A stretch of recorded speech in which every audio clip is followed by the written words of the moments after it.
Good morning, students, and my dear friends. I'm Dr. Shalini Shukla, and today is 1st of April 2022, Friday. Motivation of the day is the man who has confidence in himself gains the confidence of others. In today's discussion, we are going to cover these articles. So let's start with article number 1 given on page number 4 of Business Standard. Core sector grows 5.8%, fiscal deficit widened 82.7% of RE. As per the recent official data release, growth in 8 infrastructure sector increase up to 5.8% to a 4-month high. So in the month of February, 8 infrastructure sector has increased at 5.8%. हालांकि जो ये increase 5.8% का दिख रहा है that is all because of the low base during the same month year ago पिछले साल यही 8 इंफ्रास्ट्रक्चर सेक्टर 3.3% से कॉन्ट्रैक्ट किया था in the month of February. तो लो बेस इम्पैक्ट के कारण दिस 5.8% इंक्रीज इज विजिबल।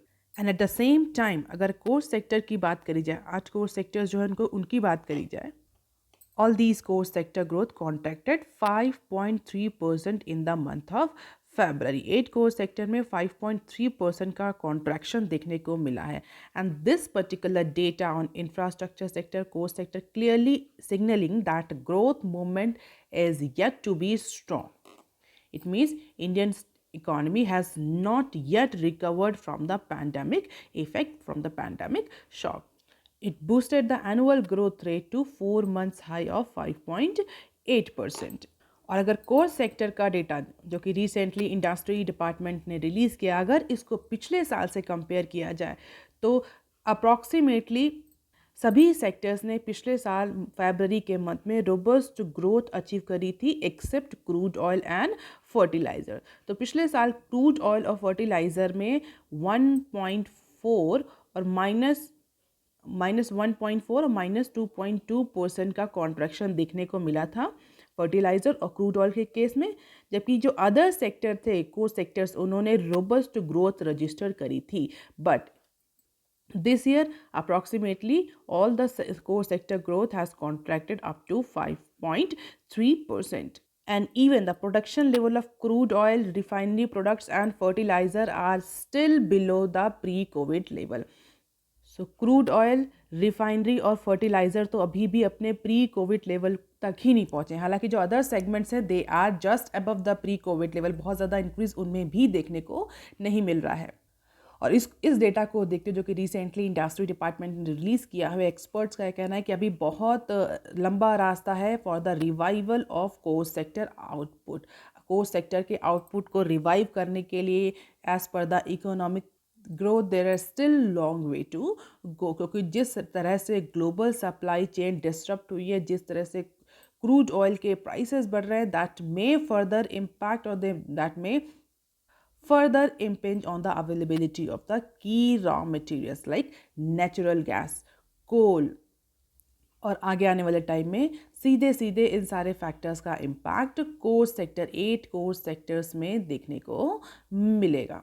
और जैसा कि हम देख ही रहे हैं कि बहुत सारी जो रेटिंग एजेंसीज हैं उन्होंने इंडिया की जो फोरकास्ट है, GDP forecast for financial year 23 उसको भी स्लैश डाउन कर दिया है, चाहे वो फिच रेटिंग हो, मूडीज़ हो, इंडिया रेटिंग हो, आईसीआरए हो। अप्रॉक्सीमेटली हर rating agency, credit rating agency ने इंडिया की जो ग्रोथ प्रोजेक्शंस थे उनको स्लैश डाउन किया है। और उसमें इंपॉर्टेंट रीज़न यही रहा कि जिस तरह से कमोडिटीज़ के प्राइस बढ़ रहे हैं, सप्लाई चेन डिस्ट्रप्शन हो रहा है, दैट में further increase the inflation and impact the revival of the economic growth और impact the revival of the Indian economy. So this is the infographics about the core sector performance and state of the economy. तो steel, cement, electricity का separate आपको graph दिख रहा है, but this is the overall graph for all 8 core sector जो कि continuously fluctuate कर रहा है पैंडेमिक के duration. It means last 2 year से बहुत ज़्यादा इम्प्रूवमेंट हमें कोर सेक्टर्स की ग्रोथ में देखने को नहीं मिला। And this is the scope for expansion. Financial year 21 और फाइनेंशियल ईयर 22 का डेटा दिया हुआ है फिस्कल डेफिसिट को लेकर के और कैपिटल एक्सपेंडिचर को लेकर। ये कितना फिस्कल डेफिसिट रहा, कितना कैपिटल एक्सपेंडिचर रहा। तो क्लियरली अगर देखें तो 2021 में और 22 में जो फिस्कल डेफिसिट रहा वो 76 से लेकर के 82 तक इंक्रीज हो गया। यही सेम फॉल पैटर्न हमें कैपिटल एक्सपेंडिचर के केस में भी देखने को मिला। कैपिटल एक्सपेंडिचर फाइनेंशियल ईयर में 92.4% था, जो कि डिक्रीज होकर के फाइनेंशियल ईयर 22 में 80.6% तक पहुंच गया। तो फिस्कल डेफिसिट इंक्रीज हो रहा है, कैपिटल एक्सपेंडिचर डिक्रीज हो रहा है फाइनेंशियल ईयर 22 में as per the recent data released by industry department, कि क्लियरली ये इंडिकेट कर रहा है और एक्सपर्ट्स का भी यही कहना है कि there are lot of challenges that Indian economy still need to tackle down. इसके अलावा कुछ और न्यूज़ थी जो इकोनॉमी से रिलेटेड थी, तो उसको भी हम इसी कैटेगरी में कवर करेंगे। Current account deficit widen to 9-year high. India का जो करंट अकाउंट डेफिसिट है, that is in short we call it CAD.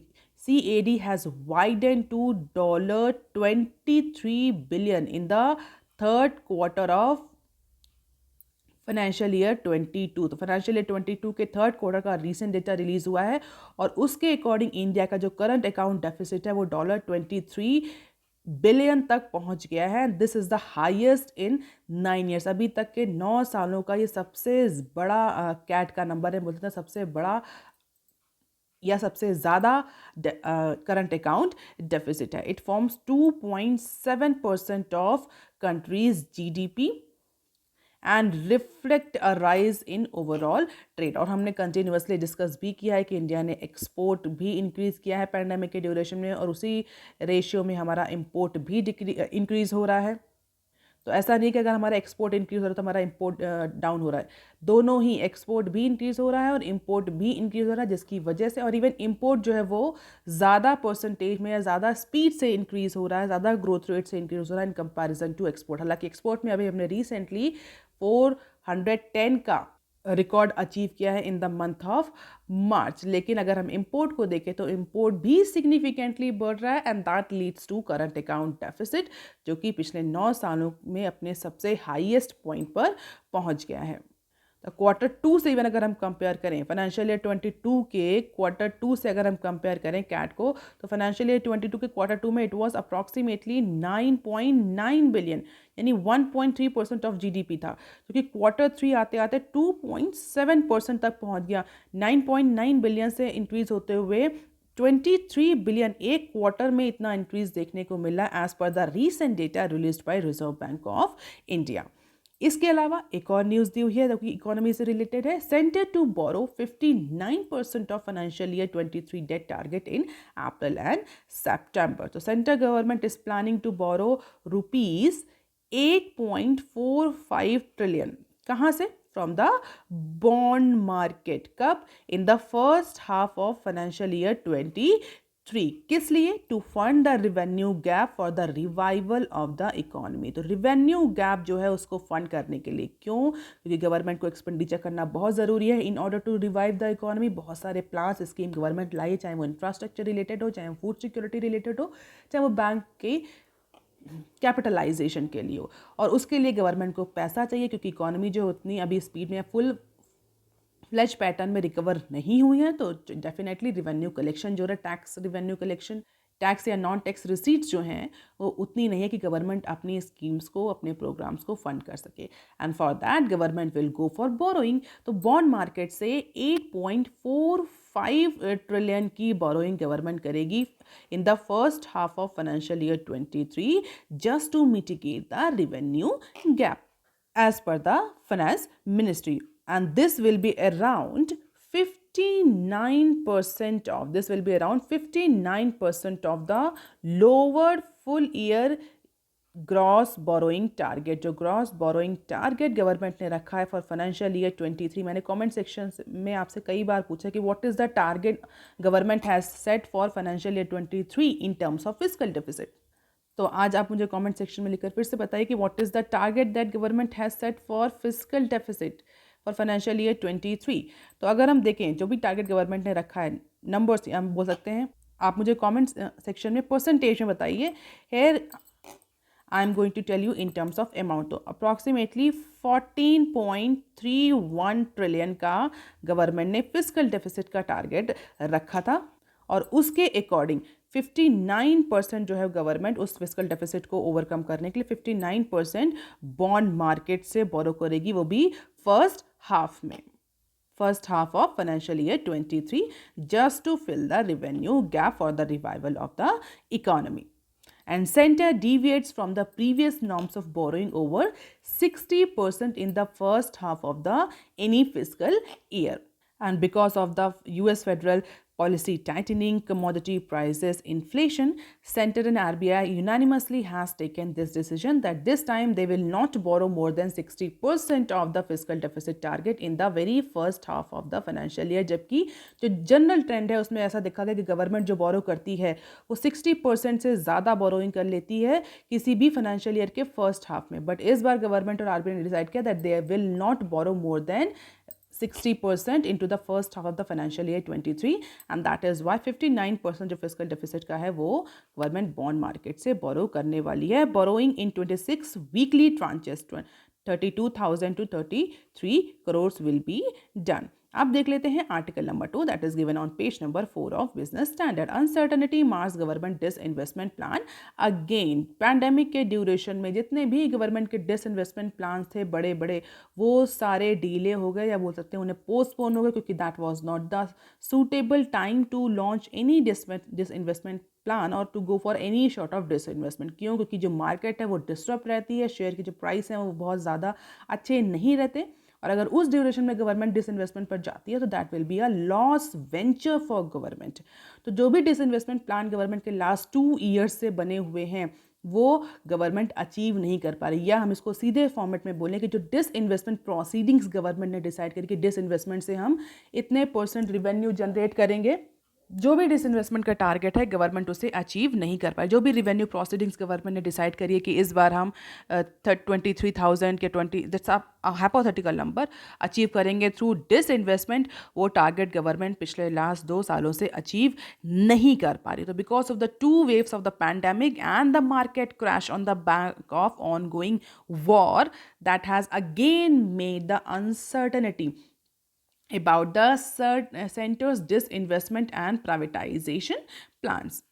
And recent data indicate that center has missed its revised disinvestment target for the second time in 3 years, even after slashing the target by 55% to 78,000 crore in union budget. तो इस बार के budget में भी government ने जो revenue generation था specially disinvestment से उसका टारगेट स्लैश डाउन किया। पिछले साल भी यही देखने को मिला, लास्ट 3 सालों से ऐसा देखने को मिला, and government is even not able to achieve that slash target, and that all because of the pandemic first, now because of the pandemic, market crash, uncertainty due to the Russia-Ukraine crisis, all these are leading to the failure of government disinvestment plans. और अगर हम पिछले साल के यानी financial year 22 के कुछ बड़े डिसइन्वेस्टमेंट्स को देखें तो एयर इंडिया और ONGC में कुछ डिसइन्वेस्टमेंट से गवर्नमेंट ने सफिशिएंट रिवेन्यू जनरेट करी थी, and because of the experience of the previous year union budget 23 में गवर्नमेंट ने डिसइन्वेस्टमेंट जो रिसीट्स थी उनका टारगेट लोअर कर दिया था। कितना था? क्योंकि पहले 1.75 ट्रिलियन गवर्नमेंट ने अज्यूम किया था, but government in this budget year has reduce this target. क्यों? क्योंकि बहुत सारे जो बिग टिकट प्राइवेटाइजेशन प्लान्स थे, जैसे कि भारत पेट्रोलियम कॉरपोरेशन BPCL का plan, shipping corporation of India SCI का प्लान, या SCI को डिसइन्वेस्ट करने का जो भी प्लान था, बड़े बड़े जो प्लान थे ये फिलहाल के लिए अभी एग्जीक्यूट होते हुए नहीं दिख रहे थे गवर्नमेंट को, इसलिए गवर्नमेंट ने सिंपली स्लैश डाउन कर दिया। और एज पर द एक्सपर्ट अभी भी इस फाइनेंशियल ईयर में भी जो डिसइन्वेस्टमेंट टारगेट्स है प्रॉबेबली गवर्नमेंट उसको अचीव कर पाए, अदरवाइज जिस तरह से फैक्टर्स मूव ऑन कर रहे हैं, मार्केट क्रैश हो रही है, पैंडेमिक का इम्पैक्ट अभी रिड्यूस नहीं हो रहा, अनसर्टनिटी है because of the Russia Ukraine crisis, government will not be able to achieve their disinvestment targets, and there is still uncertainty about the government disinvestment plan. So this is the budget estimate, revised estimates and actual receipts since financial year 19. So financial year 19 से लेकर के financial year 23 तक government ने कितना budget estimate किया था disinvestment से रसीट्स का, जो डिसइन्वेस्टमेंट रसीट्स आती है उनके लिए कितना बजटेड एस्टिमेट था। इसके अलावा फिर इसको कितना रिवाइज किया कि गवर्नमेंट ने जो फैक्टर्स देखे, गवर्नमेंट को लगा कि इतना तो अचीव नहीं हो सकता या इससे ज़्यादा अचीव हो सकता है, उसको रिवाइज किया। और एक्चुअल में after revision of the target कितना गवर्नमेंट ने रिवेन्यू, डिसइन्वेस्टमेंट रिवेन्यू जनरेट किया।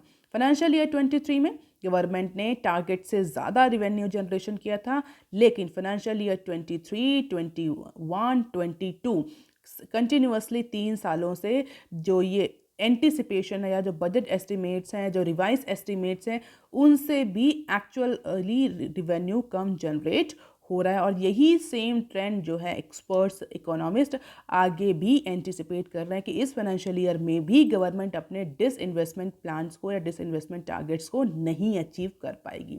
अब देख लेते हैं article number 3 that is given on page number 4 of business standard. Rupee dips 3.5% with dollar in financial year 22 fares better than global peers.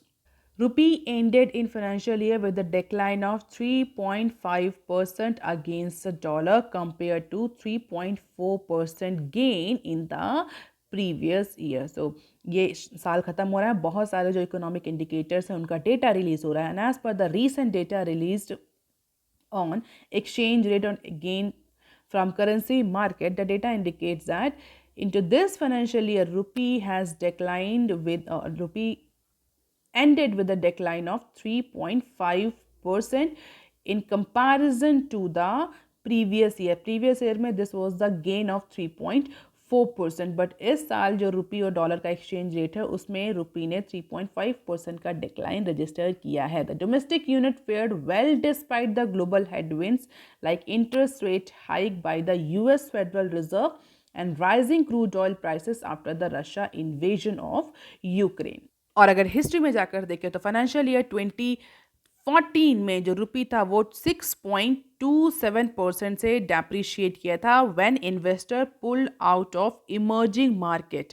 कब? After the US Federal under Ben spoke of possible financial tightening and reducing the large scale asset purchase। तो इसके बाद इस particular decision, US federal के इस particular decision के बाद, in simple word financial policy tightening के बाद जो भी इन्वेस्टर्स थे उन्होंने इमर्जिंग मार्केट से अपना इन्वेस्टमेंट निकाला था, जिसकी वजह से जो रुपी था वो 2014 में 6.27% तक डेप्रिशिएट कर गया था। और यही ट्रेंड हमें अभी इस पर्टिकुलर टाइम पीरियड में भी देखने को मिला। US federal has gone for policy tightening, जिसकी वजह से इन्वेस्टर्स ने इंडिया से और अदर इमर्जिंग इकोनॉमी से अपना पैसा वापस निकाला, और ये हमें रुपी के डेप्रिसिएशन और डेक्लाइन के फॉर्मेट में दिखने लगा। अगर बहुत सिंप्लीफाइड फॉर्म में मैं आपको समझाऊँ कैसे काम करता है, जो इन्वेस्टर्स होते हैं वो अपने जो सिक्योरिटीज़ होते हैं, फाइनेंशियल इंस्ट्रूमेंट्स होते हैं, उनको सेल करते हैं।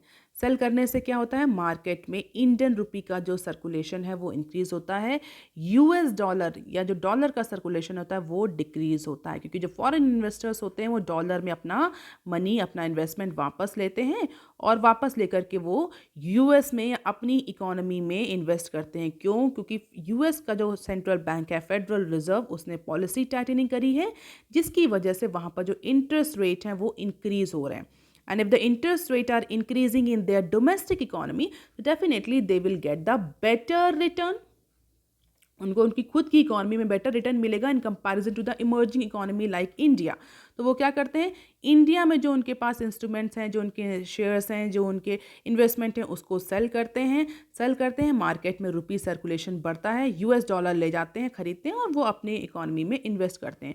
तो रुपी का सर्कुलेशन बढ़ा, यूएस डॉलर का सर्कुलेशन कम हुआ, जिसकी वजह से जो करेंसी, इंडियन करेंसी है वो डेप्रिशिएट करती है। हमने सभी ने पढ़ा है इकोनॉमिक्स का बहुत सिंपल रूल है, जिस चीज़ की सप्लाई ज़्यादा है उसके जो प्राइस हैं वो क्रैश डाउन हो जाएंगे, उसके प्राइस डिक्रीज होंगे। और ये रियल लाइफ में भी फॉलो होता है, if your availability is more your value will be less.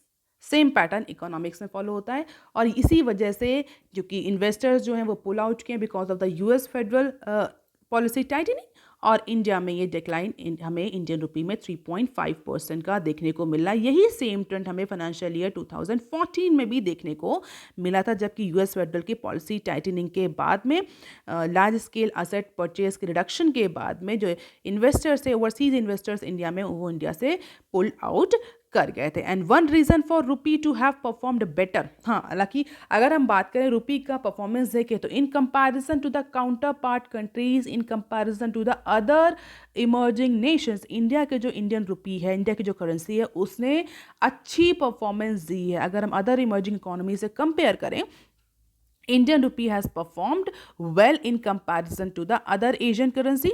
और उसका रीज़न क्या रहा?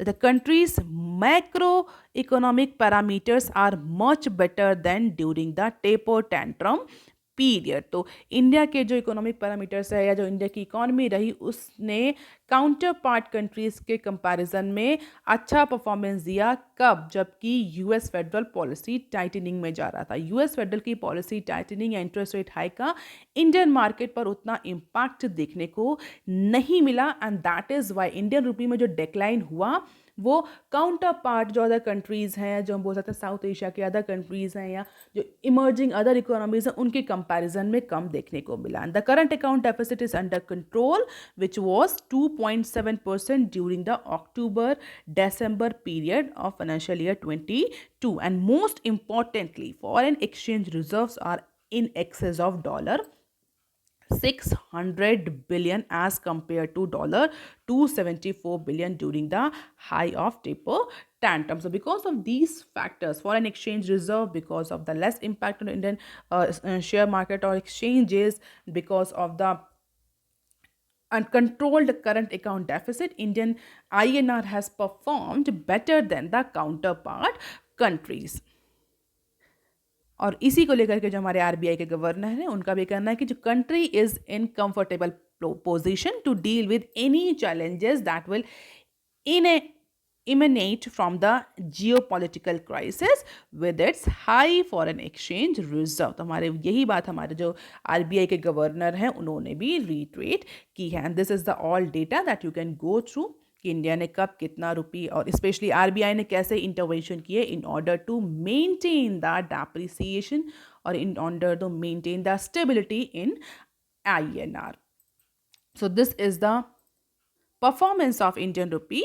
What is the gain? What is the loss since 31st March 2010 to 31st March 2022? तो पिछले 10 से 15 सालों में कैसी परफॉर्मेंस रही रुपी स्पॉट की? You can just have the glimpse of it. 2010 में 44.92 था इंडियन रुपी, जो कि इंक्रीज होते होते in comparison to dollar, here we are talking about dollar INR exchange rate, जो कि 2022 में 75.79 रुपी पर डॉलर तक पहुंच गया। तो you can just have the glimpse of it कि कितना करेंसी का डेप्रिसिएशन हुआ सिंस लास्ट 10 to 15 ईयर्स। अब देख लेते हैं some other news clips. Mukesh Ambani family case IT concludes tax proceeding. So income tax departments ने मुकेश अंबानी, रिलायंस इंडस्ट्री के जो चेयरमैन है, मुकेश अंबानी की फैमिली पर जो ब्लैक मनी एक्ट 2015 का केस लगा था, उस केस को वाइंड अप कर दिया है। जो भी प्रोसीडिंग्स थी that has been closed by income tax department, जो कि डिपार्टमेंट ने 2019 में इनिशिएट करी थी। ब्लैक मनी एक्ट 2015 के तहत जो प्रोसीडिंग्स इनिशिएट हुई थी against the Mukesh Ambani and his family, फिलहाल के लिए वो प्रोसीडिंग्स क्लोज हो गई हैं। क्या एलिगेशन थे? For alleged undisclosed foreign income and assets. तो the matter was time barred with an end date of March 31st according to the IT department. The Ambani family had refuted all the charges. अब देख लेते हैं next clip. Adani wins big in financial year 22 with 88% surge in market cap. So India's big business group that is owned by families continue to steal a March over the biggest rival. India में अगर family business को देखें तो family business और family business groups are very important. Approximately 80% जो market share that is constituted by family owned business. और अगर financial year 22 के गेंस को देखें, मार्केट कैपिटलाइजेशन इंक्रीज को देखा जाए तो किस कंपनी ने कितना ज़्यादा मार्केट कैपिटलाइजेशन में इंक्रीज किया, So the Tata, Mukesh Ambani and Adani Group together accounted for 34.2% of combined market cap. तो ये तीन ग्रुप जो हैं वो टोटल मार्केट कैपिटलाइजेशन का 34.2% कॉन्स्टिट्यूट करते हैं. कौन कौन से group? Tata group, Mukesh Ambani group and जिसको हम रिलायंस या RIL भी बोलते हैं, Adani group, that is Adani greens. These two family houses has actually constitute more than 34.2% of total market capitalization in the financial year 22. और ये रेशियो फाइनेंशियल ईयर 21 में 31% था. तो 31% से इंक्रीज होकर के 34.2% तक पहुंच गया. और अगर 2016 का देखें तो 2016 में दिस वॉज 22%. तो 2016 से 2021 में 31 और 2022 में 34.2% तक पहुंच गया है इन तीन ग्रुप का मार्केट कैपिटलाइजेशन. इसके अलावा अगर other top family owned businesses की बात करें तो Bajaj, Birla, Bharti, Vedanta, Mahindra, JSW and Murugappa group, all these are the top family owned business in terms of market capitalization in financial year 22. You can just have the glimpse of it into the given table. अब देख लेते हैं next clip. Government keep small saving rate unchanged for June quarter. Middle class और small segment को या small सेवर्स को relief देते हुए फाइनेंस मिनिस्ट्री ने थर्सडे को अनाउंस किया that government backed saving instrument just like 1 year time deposit, 2 year time deposit, senior citizen saving scheme, monthly income accounts, national saving certificates, public provident fund schemes, kisan vikas patra, all these are the examples of the small saving instruments. So on Thursday our finance ministry said that the interest rate provided on these small saving instruments, government backed in small saving instrument, will remain unchanged for the first quarter of financial year 23.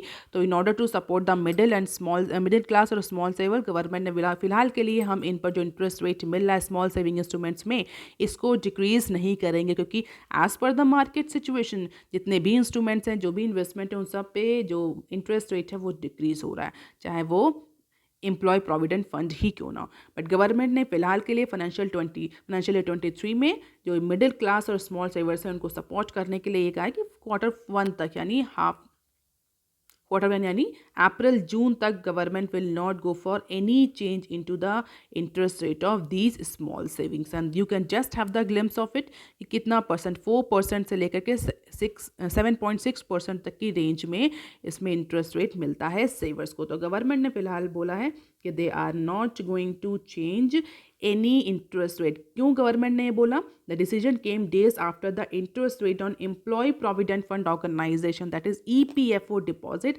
was cut to 4 decades low of 8.1% for financial year 22 from 8.5%, जो कि सबसे important investment होता था किसी भी employ के लिए, जिसमें बोला जाता था कि EEE कंसेप्ट, उनका जो इंटरेस्ट रेट है वो भी टैक्स से एग्जम्पशन, जो मनी निकालते थे वो भी टैक्स से, विड्रॉल भी टैक्स से एग्जाम्प्ट होता था, और इन्वेस्टमेंट जो रेट था इंटरेस्ट रेट वो भी मार्केट के प्रिवेलिंग इंटरेस्ट रेट से ज़्यादा होता था. That is why Provident Fund was considered as one of the very important and significant investment, more specifically for employee of organized sector. But financial year 22 में government ने इसको decrease कर दिया from 8.5% to 8.1%. हालांकि उसको लेकर के हमारी फाइनेंस मिनिस्टर ने बोला भी था कि जो 8.1% इंटरेस्ट रेट है ये भी जो अदर प्रिवेलिंग फाइनेंशियल इंस्ट्रूमेंट है इंडियन इकोनॉमी में उससे कई परसेंटेज ज़्यादा है. तो जो इन्वेस्टर्स थे, जो मिडिल क्लास एंड स्मॉल सेवर्स थे, दे वर थिंकिंग कि जो ये और जो इंस्ट्रूमेंट्स हैं, चाहे वो किसान विकास पत्र हो, सुकन्या समृद्धि योजना हो, पब्लिक प्रोविडेंट फंड हो, NSC हो, इन सब पे भी गवर्नमेंट इंटरेस्ट रेट को डिक्रीज करेगी. बट फिलहाल के लिए गवर्नमेंट ने बोला है that for at least for Q1 we are not going to do that. अब देख लेते हैं next clip. Centre extends foreign trade policy to September 30. तो directorate general of foreign trade DGFT yet again extended the foreign trade policy, जो कि 2020 में पहले ही ख़त्म हो चुकी है. इस बार की जो फॉरेन ट्रेड पॉलिसी थी 2015 से स्टार्ट हुई थी और फाइनेंशियल ईयर 23 में वाइंड अप हो गई थी. But because of the pandemic government is continuously increasing its और giving its to the extension, क्योंकि गवर्नमेंट नहीं चाहती कि जो नई फॉरेन ट्रेड पॉलिसी आई है उसको पैंडेमिक के ड्यूरेशन में इम्प्लीमेंट किया जाए. तो directorate general of foreign trade yet again extended the existing FT by another 6 month. तो सितंबर 30 तक पॉलिसी कंटिन्यूटी को इंश्योर करने के लिए इन टर्म्स ऑफ एक्सटर्नल ट्रेड, जिस तरह से एक्सपोर्ट इम्पोर्ट बढ़ रहा है, to maintain the continuity, government do not want to disrupt this flow। तो जो ऑलरेडी पॉलिसी थी फाइनेंशियल फॉरेन ट्रेड पॉलिसी 2020 या 2015 to 20, उसको गवर्नमेंट ने या directorate general of foreign trade ने सितंबर 30 तक एक्सटेंड कर दिया है। रीजन क्या साइट किया? The development comes amid the disruption in global trade due to the month long tension between Russia and Ukraine. तो गवर्नमेंट का कहना है कि अभी इस समय पर नई पॉलिसी लाना it will not be suitable, क्योंकि एक कंटिन्यूटी मेंटेन है। एक्सपोर्ट इंपोर्ट में नई पॉलिसी लाएंगे तो जो एक्सपोर्टर्स हैं, इंपोर्टर्स हैं, they will understand, they will take some time to understand the policy, modified their system according to the new policy. Government का ओरिएंटेशन भी चेंज होगा and that is why government do not want to make another disruption into this disruptive time. That is why this particular policy extension has been given। अब देख लेते हैं next clip. Russia oil at $35 per barrel less than pre war rate. So Russian foreign minister जो कि अभी India आए हुए हैं 2 दिन की ऑफिशियल विजिट पर, उन्होंने इंडिया को जो रशिया ऑयल है वो प्री वॉर रेट से भी लोअर रेट पर ऑफर किया है, दैट इज $35 पर बैरल, जो कि जब वॉर इन्वेज हुआ है यूएस रशिया का यूक्रेन पर, उससे पहले के जो रेट है उससे भी लोअर है। So Russia is offering its flagship Ural grades to India at discount as much as $35 a barrel on a price before the war to lure the India just to lift more shipments as per the people aware about the matter। हालांकि US से भी अभी एक representative India आए थे recently और उनका ये कहना था कि इंडिया का जो स्टैंड है रशिया को लेकर के दैट इज हाईली डिसअपॉइंटिंग। और इस पर्टिकुलर सिचुएशन में क्या इंडिया रशिया के ऑफर को एक्सेप्ट करेगा? This will be a very big question mark, as I discuss previously कि इंडिया ऐसा नहीं दिखना चाहता इंटरनेशनल फोरम में या ग्लोबल लेवल पे कि इंडिया जो है वो रशिया और यूक्रेन के वॉर को फंड कर रहा है।